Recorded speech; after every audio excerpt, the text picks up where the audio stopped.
Muy buenos días, mis hermanos de Centro de Plenitud. Hoy estamos de fiesta. Hoy estamos invitados al banquete, que es la cena del Señor. Gracias a Dios por este privilegio, por esta oportunidad maravillosa de llevar a la palabra en este día. Gracias, Pastor Raúl, por esta confianza. Bendecimos al Señor y oramos al Señor para poner este momento bajo su dirección y su guía. Padre Santo, te damos gracias, bendecimos tu santo nombre, Señor, y te pedimos, Señor, que tomes control de todas las circunstancias, situaciones, elementos y equipos y redes, Señor, que son necesarias para que esta transmisión llegue a nuestros hermanos. Gracias, Padre Santo, por este maravilloso privilegio. Permítenos, Señor, que tu palabra hoy llegue a nuestro corazón, se haga vida en ella y transforme nuestra existencia, nos haga crecer y nos edifique en el nombre de Cristo Jesús.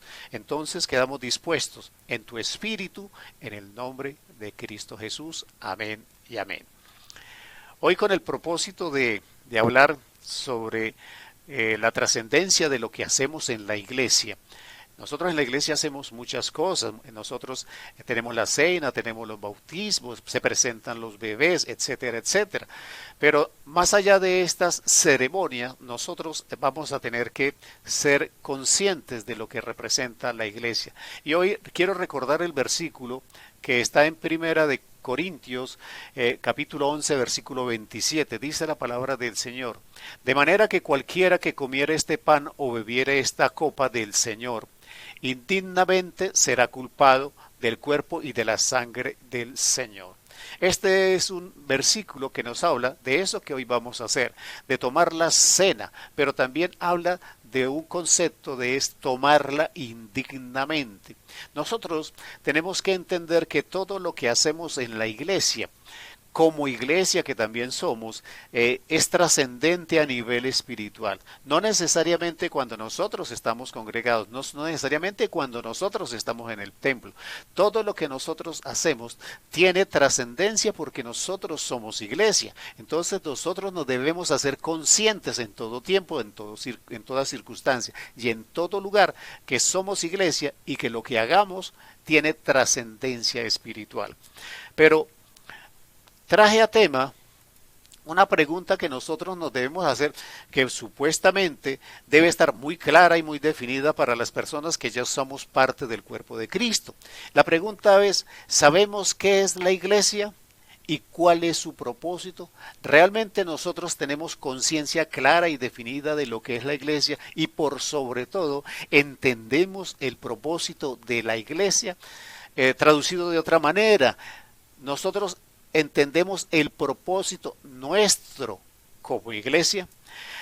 Es indudable que hoy, en este siglo XXI, las iglesias parecieran estar perdiendo la identidad, pareciera estar perdiendo el propósito. Las noticias de Europa, de Estados Unidos, quizás no tanto en Latinoamérica, hablan de las iglesias desocupadas, hablan de la iglesia a la que no asisten las personas, que no están interesados en asistir a las congregaciones porque no le encuentran sentido, razón o justificación a asistir a la iglesia. ¿Qué está pasando con la iglesia? Realmente nosotros debemos pensar o entender por qué las personas van a la iglesia. Creemos, y según lo que se estudia de las iglesias, que las personas van a la iglesia en búsqueda de soluciones, van en búsqueda de tener salud, prosperidad, van a buscar consuelo en medio de las crisis y de las dificultades. Otros van porque quieren tener una experiencia espiritual más auténtica y cada quien tiene un motivo especial. Pero nosotros estamos viviendo en una iglesia que entiende el propósito, en una iglesia que cumple el propósito. Quiero que nos hagamos dos preguntas. ¿La iglesia tiene todavía propósito en este siglo XXI? ¿La iglesia como tal cumple ese propósito que debe tener? ¿Lo perdimos en el camino de la historia? Y la otra pregunta que nos debemos hacer es: ¿nosotros hacemos la parte que nos corresponde de manera individual en el contexto de la Iglesia Universal? Porque nosotros somos iglesia, porque somos creyentes en Cristo Jesús. Somos iglesia a nivel individual y donde nosotros estemos hay iglesia. Pero esa es la iglesia de alguna manera local, esa es la iglesia personal, pero hay una iglesia universal. Y la iglesia universal para la humanidad debe cumplir un propósito, o fue creada por Cristo Jesús con un propósito. Y dentro de esa iglesia universal, nosotros como iglesia individual estamos haciendo la parte que nos corresponde. Entonces, esas son las dos preguntas. La iglesia como iglesia universal está cumpliendo su propósito, y la iglesia individual, que es usted y yo, estamos cumpliendo la parte que nos corresponde. Muchos están desilusionados, resentidos, desencantados de lo que hoy en día se llama la religión organizada, o sea, todo lo que es la estructura organizacional de los templos, de los concilios, de las iglesias, de las congregaciones. Hay mucha gente desencantada y desilusionada de lo que es la iglesia. La iglesia parece que en el transcurso del tiempo ha perdido la identidad.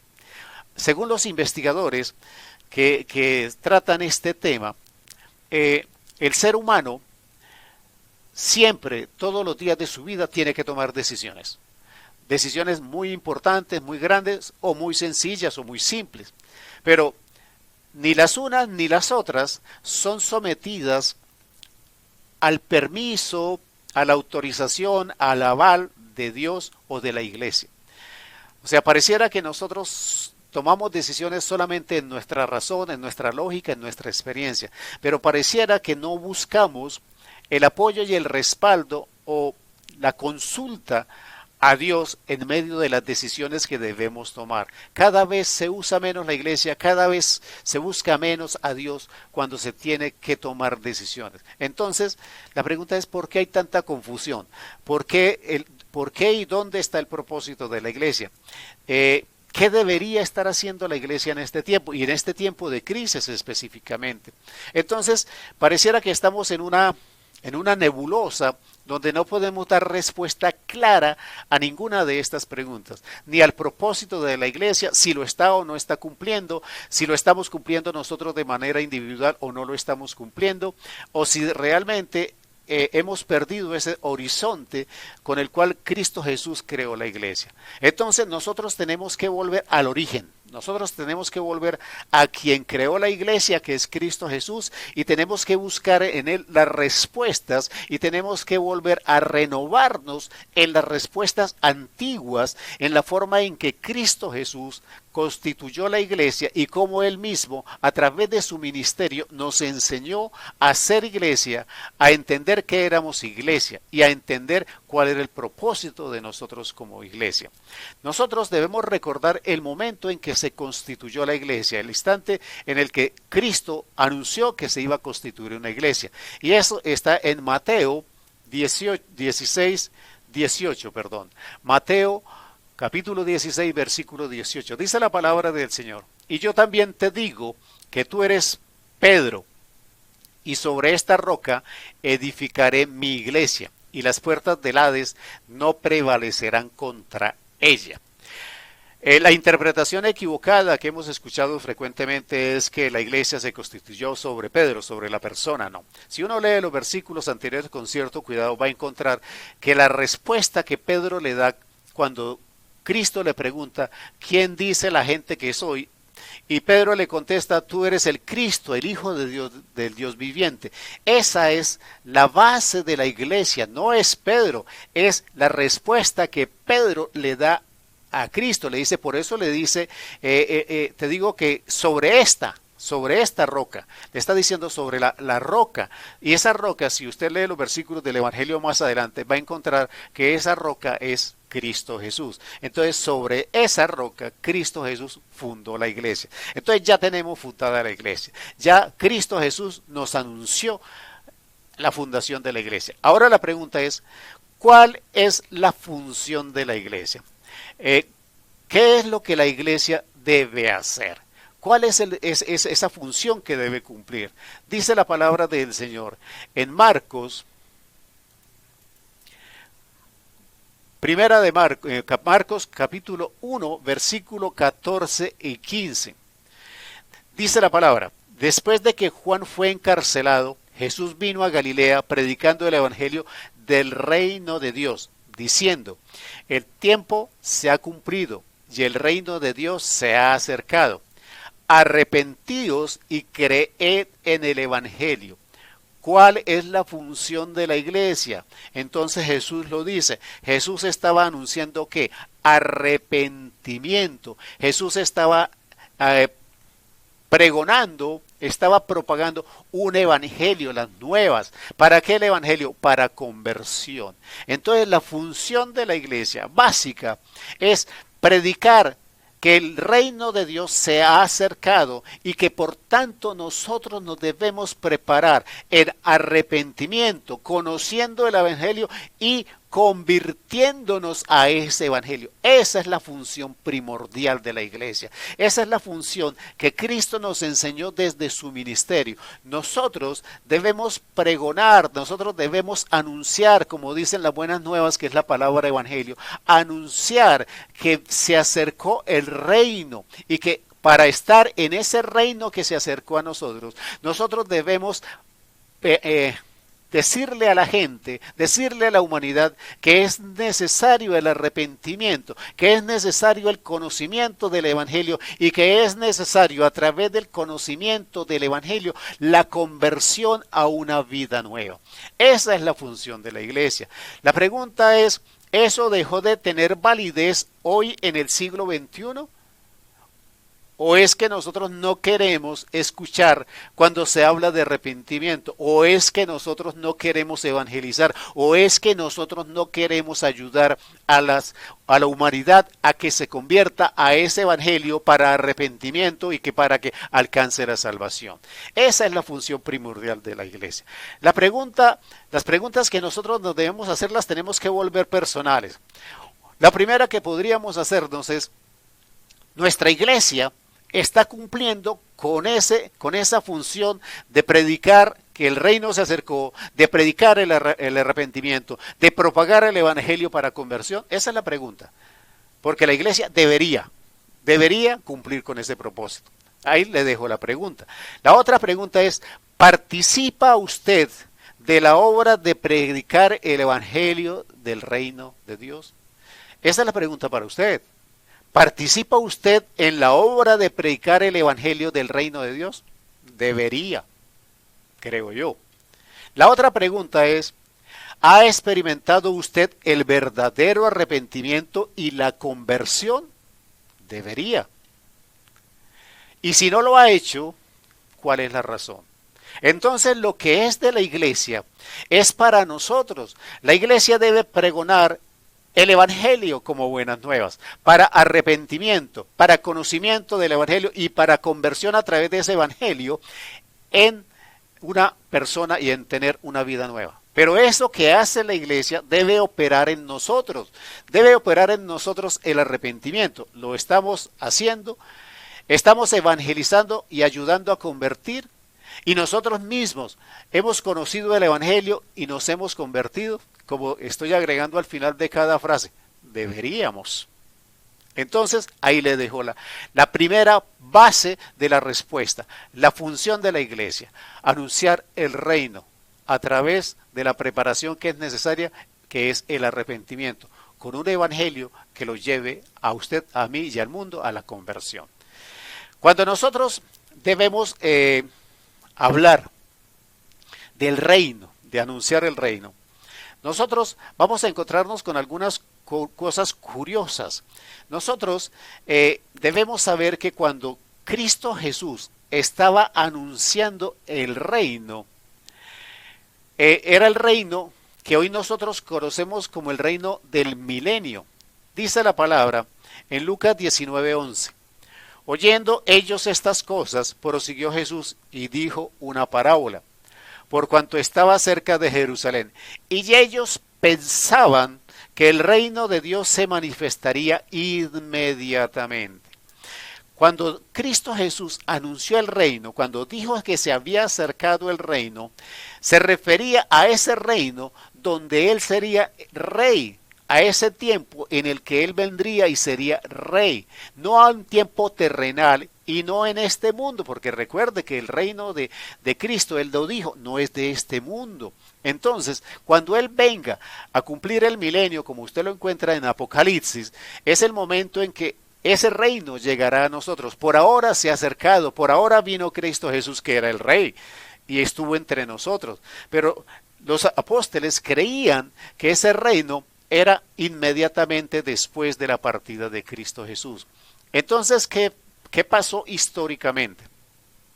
A medida que las personas, que los apóstoles, las personas, que las generaciones de la iglesia que siguieron a los apóstoles, empezaron a darse cuenta que ese reino no era tan inmediato como ellos habían pensado, pareciera que se desencantaron del concepto de reino y parece que no estaban interesados en predicarlo y trataron de buscar otras maneras de mantener la expectativa en las personas. Pero nosotros sabemos que la palabra del Señor se cumple y ese reino vendrá. Lo que pasa es que no es en el tiempo en que nosotros queremos, no es en nuestra vida quizás en muchas otras generaciones, pero es el mensaje que Cristo dijo. Juan el Bautista preparó el tema, Juan el Bautista preparó el terreno, Juan el Bautista dijo arrepentidos porque el reino se ha acercado, Jesús predicó del reino, Pablo predicó del reino, Pedro predicó del reino, entonces es el tema central, pero nosotros hemos perdido seguramente la dirección y le hemos perdido importancia a eso. Nosotros como iglesia debemos, en nuestra función, predicar el arrepentimiento como preparación para el tiempo del reino. Debemos predicar el evangelio como el medio por el cual las personas se convierten. La palabra del Señor también nos lleva a entender en este proceso de reino que hoy en día la iglesia o las personas las estructuras que han dirigido la iglesia hasta hoy no han encontrado cómo aplicar el reino. Ellos han pensado que el reino se debe aplicar aquí en este mundo, que la iglesia, su función es traer el reino a este mundo. Entonces, ¿qué hacen las congregaciones? ¿Qué hacen las iglesias modernas? Las iglesias modernas se comprometen en una gran actividad de ayuda social. Las iglesias están comprometidas en llevar alimento a los pobres, en cambiar las circunstancias de los pobres, en fin.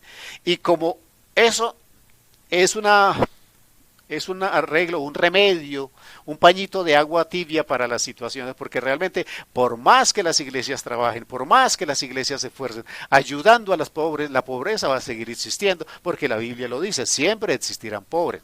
Entonces se van a otro ámbito, y es al político. Entonces ahora la iglesia tiene que participar de la política porque es que allá se toman las decisiones.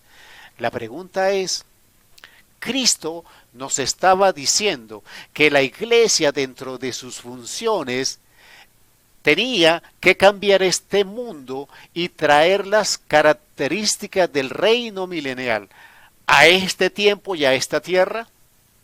Me parece que la Biblia que yo conozco no.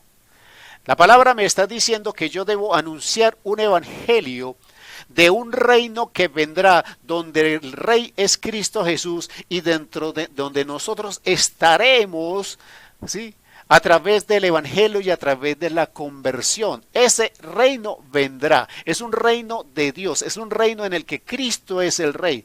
Pero no nos está diciendo la palabra que nosotros debemos cambiar las condiciones de este mundo natural, creyendo que aquí vamos a construir el reino que Cristo anunció. Entonces no es función de la iglesia promulgar a través de la intervención en política un cambio que no se va a dar aquí porque no vamos a llegar nunca a ser el reino. Yo no estoy diciendo que no se deba ayudar a los pobres, que no se deba tener labor social. Lo que estoy diciendo es que no es el centro de nuestra función como iglesia, no es el propósito de la iglesia. El propósito de la iglesia es preparar a la humanidad a través del Evangelio, llevándolo al arrepentimiento, llevándolo a la conversión, para que tenga acceso al reino que está anunciado.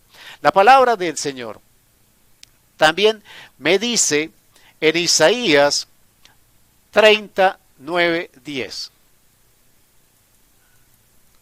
Isaías 30, versículo 9 y 10. Porque este pueblo es rebelde, hijos mentirosos, hijos que no quisieron oír la ley de Jehová, que dicen a los videntes, no veáis, y a los profetas, no profeticéis lo recto, decidnos cosas halagüeñas, profetizad mentiras. El mundo de hoy no está interesado en tener una iglesia que predique de arrepentimiento. El mundo de hoy no está interesado en una iglesia que predique de una estructura en la que yo tenga compromisos y responsabilidades y donde tenga que asumir las consecuencias de mis decisiones, de mis actos y de mi pecado. Hoy nosotros encontramos una iglesia que está interesada en la prosperidad. El evangelio de hoy está interesado en traer una comodidad, un confort a la vida de los creyentes. Alguna persona a través de internet dijo que si nosotros queríamos llenar un auditorio de una iglesia, predicáramos prosperidad, porque eso traería el éxito a la iglesia, a la congregación. Pero que si se atrevía a predicar el pecado, a predicar el arrepentimiento, a predicar la responsabilidad de la iglesia, se estaba haciendo a sí mismo y garantizándose el fracaso. Que hoy, para ser iglesia exitosa, nosotros tenemos que hablar de prosperidad. Dios no estaba interesado y Cristo no estuvo nunca interesado en hablarnos de confort, en hablarnos de comodidad, en hablarnos de prosperidad. El evangelio que Dios trajo a través de Cristo Jesús es un evangelio de decisiones, de responsabilidad. Y cuando aún nosotros cumplimos la tarea de evangelizar, la palabra me dice que yo debo salir con un par de sandalias, que no debo llevar nada debajo del brazo y debo depender de él. No está hablando de prosperidad, está hablando de un evangelio serio que trata el pecado, que trata el arrepentimiento, que trata el pregonar el evangelio para convertirnos a través del arrepentimiento y el conocimiento de ese evangelio a una vida nueva que nos permita la entrada al reino que está siendo anunciado. No se trata de comodidad. En Mateo 19:17 dice la palabra: Él le dijo, ¿por qué me llamas bueno? Ninguno hay bueno sino uno, Dios. Mas si quieres entrar en la vida, guarda los mandamientos. Cuando nosotros hablamos de los mandamientos y nos referimos a los mandamientos del Antiguo Testamento, hay muchos que quieren invalidarlos. El Antiguo Testamento es duro en el tratamiento del castigo y del juicio por el pecado, pero eso no ha perdido validez. Cristo fue muy claro. Él dijo: yo no vine a abrogar la ley, yo vine a perfeccionarla, yo vine a llevarla al nivel espiritual. Igual merece la muerte en la persona que adultera y es sorprendido en el hecho. Igual merece la muerte la persona que piensa en el adulterio. La ley no cambió, la ley se perfeccionó, la ley no se rechazó, la ley no dejó de existir. Lo que sucede es que Cristo la trae a un nivel espiritual donde mis intenciones, los pensamientos y mi corazón me hace pecar, aunque físicamente no llegue a los hechos. Entonces es un nivel más alto el llevar el pecado al nivel espiritual. Entonces, nosotros, dice la palabra, debemos guardar los mandamientos. Esa es la iglesia que debe hoy existir. Esa es la iglesia que nosotros debemos conocer en este tiempo. Dice la palabra del Señor en Romanos 2:4. O menosprecias las riquezas de su benignidad, paciencia y longanimidad, ignorando que su benignidad te guía al arrepentimiento. Nosotros debemos entender y hacernos las siguientes preguntas. Hermano, ¿está realmente su vida de acuerdo con el mensaje de Jesucristo? ¿Su vida está estructurada según el mensaje de Cristo? ¿Cuál es el mensaje? Un evangelio que nos lleva al arrepentimiento y nos lleva a la conversión. Pero base de esa vida es nuestro arrepentimiento. ¿Nosotros realmente estamos viviendo de acuerdo al mensaje de Cristo? ¿O estamos enfocados en nosotros como iglesia y en la iglesia universal, en que tengamos prosperidad, en que tengamos comodidad, en que tengamos confort? ¿O estamos interesados en que procedamos a un arrepentimiento real, a un convertirnos a una vida nueva, que realmente es lo que nos va a dar acceso al reino? Otra pregunta que tenemos que hacernos, dice, ¿le está pidiendo a Dios que le lleve al arrepentimiento? ¿Usted le está pidiendo a Dios que le lleve al arrepentimiento? ¿O usted está pretendiendo con sus propias fuerzas llegar al arrepentimiento? Mientras usted viva en la carne, mientras usted viva dentro de la lógica, mientras usted viva dentro de la razón, no va a encontrar las fuerzas para dejar el pecado, para tener un arrepentimiento real. El arrepentimiento es un proceso en mi relación con Dios, es un proceso donde yo cambio mi vida, no es un proceso de una decisión temporal por unos días o por unos años, es un cambio de vida. Un cambio de vida estructural, un cambio de vida donde el arrepentimiento es la cotidianidad de mi existencia, pero eso no lo puedo alcanzar si yo no se lo pido a Dios. Yo tengo que pedirle a Dios que me ayude al arrepentimiento. Romanos 2:4 dice la palabra del Señor. O menospreciáis las riquezas de su benignidad, paciencia y longanimidad. ¿Qué está diciendo la palabra? La palabra nos está diciendo, Dios está esperando con paciencia a que usted se digne a arrepentirse, porque Él no quiere que usted se pierda.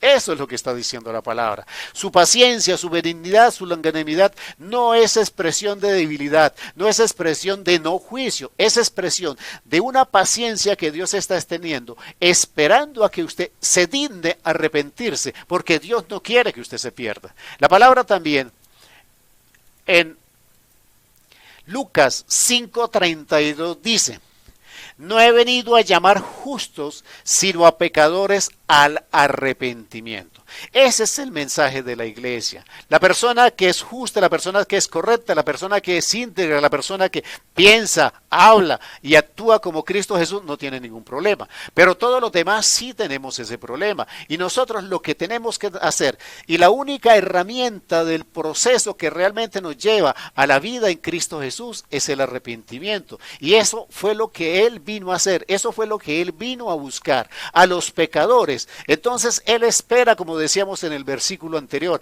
con paciencia, con benignidad, esperando que nosotros nos arrepintamos. Hoy vamos a tomar la cena. De cuántas cosas antes de tomar la cena debemos arrepentirnos, pero de manera real, de manera consciente, de manera que estructuremos un cambio real y eficaz en nuestra vida. Dice la palabra del Señor en Mateo 3:8. Dice, haced pues frutos dignos de arrepentimiento. Nosotros debemos entender que el arrepentimiento tiene que producir unos frutos que están determinados y son evidentes en nuestra vida. Esos frutos son el cambio real de nuestra existencia.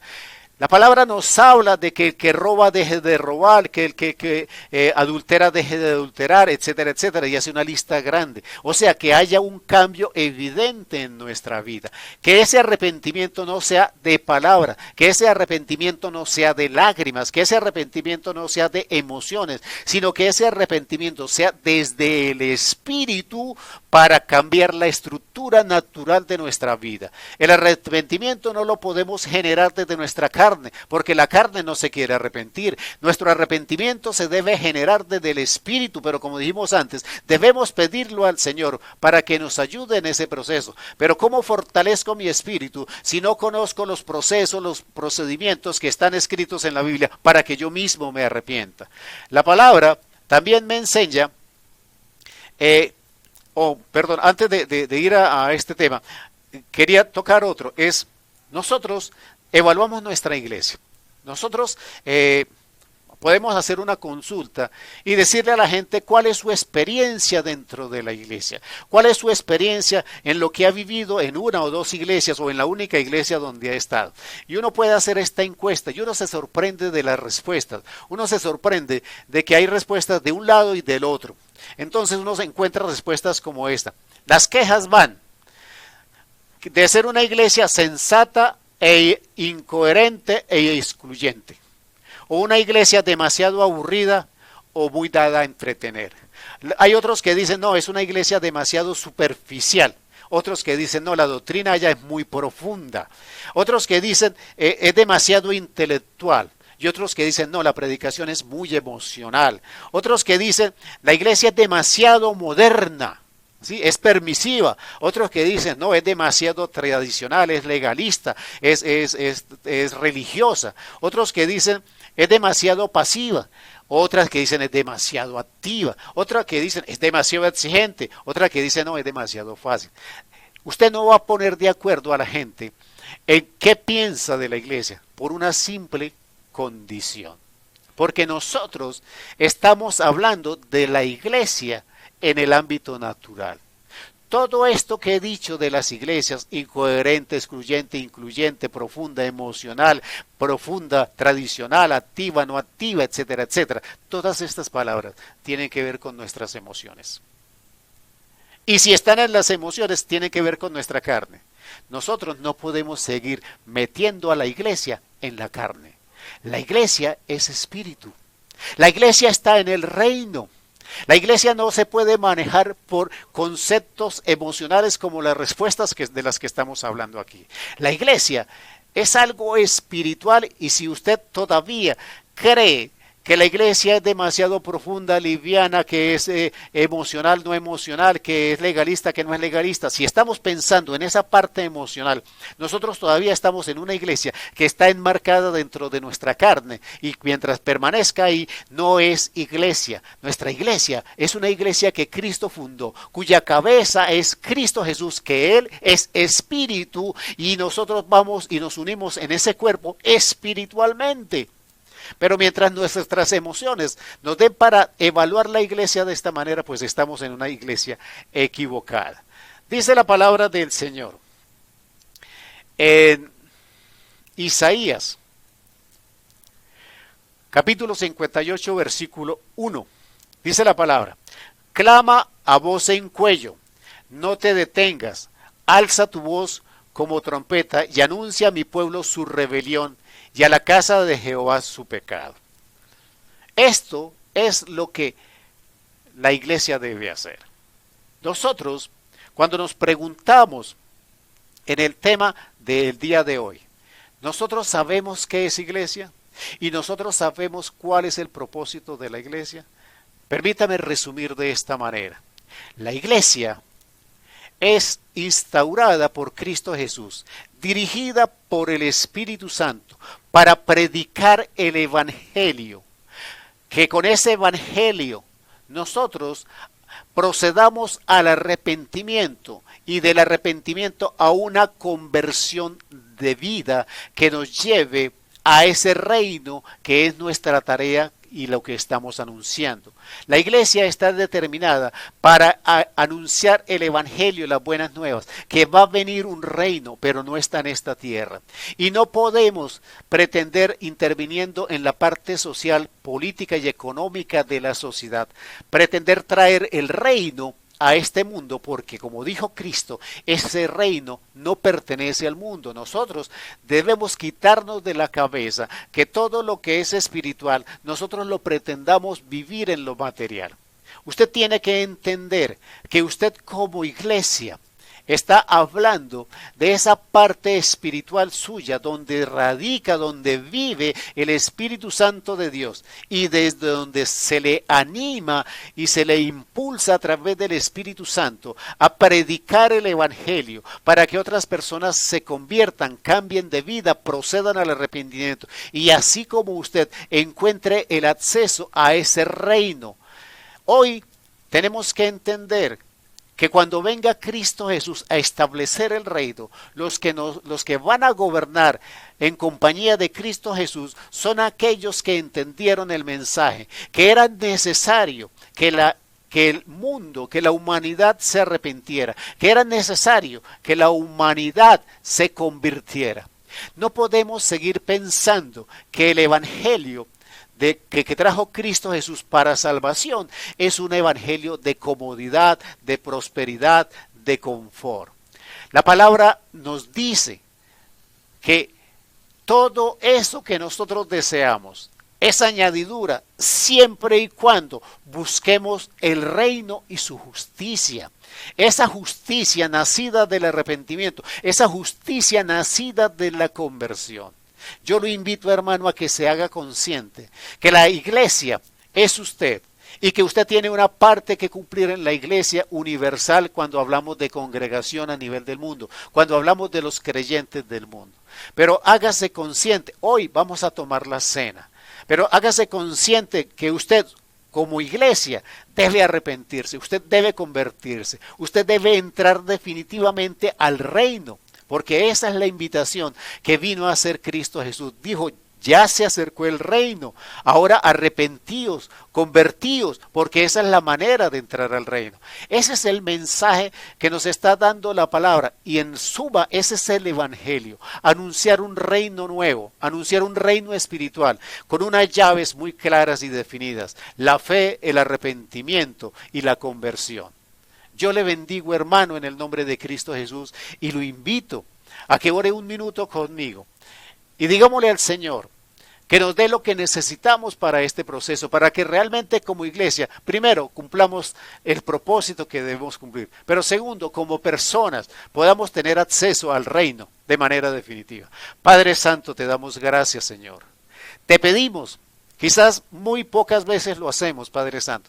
Te pedimos, Señor, que nos des la capacidad de arrepentirnos, pero arrepentirnos de manera real, clara, no a través de las lágrimas del llanto que son parte del remordimiento, pero ese arrepentimiento que realmente me lleva a cambiar la vida, ese arrepentimiento que me permite entender qué es iglesia, que me permite entender cuál es el propósito, porque entrando en el arrepentimiento estoy dando frutos, Padre Santo. Por eso, Señor, que tu Espíritu Santo me ayude día a día, momento a momento, a que el arrepentimiento venga a mi vida, porque es la llave por medio de la cual yo tengo acceso al reino donde Cristo Jesús es el Rey. Yo puedo ser parte del cuerpo de Cristo, que es la iglesia, pero yo tengo que arrepentirme, yo tengo que entrar a ese cuerpo limpio, santo, como lo pide el Señor. Señor, gracias por esta maravillosa oportunidad y permítenos que en este momento de tomar la cena nuestros corazones se arrepentan de manera genuina, que quedemos limpios y transparentes, Señor, para que no traigamos juicio sobre nosotros al tomarla indignamente. Yo le bendigo en el nombre de Cristo Jesús. Dejo por acá a nuestro pastor Raúl. Amén y amén.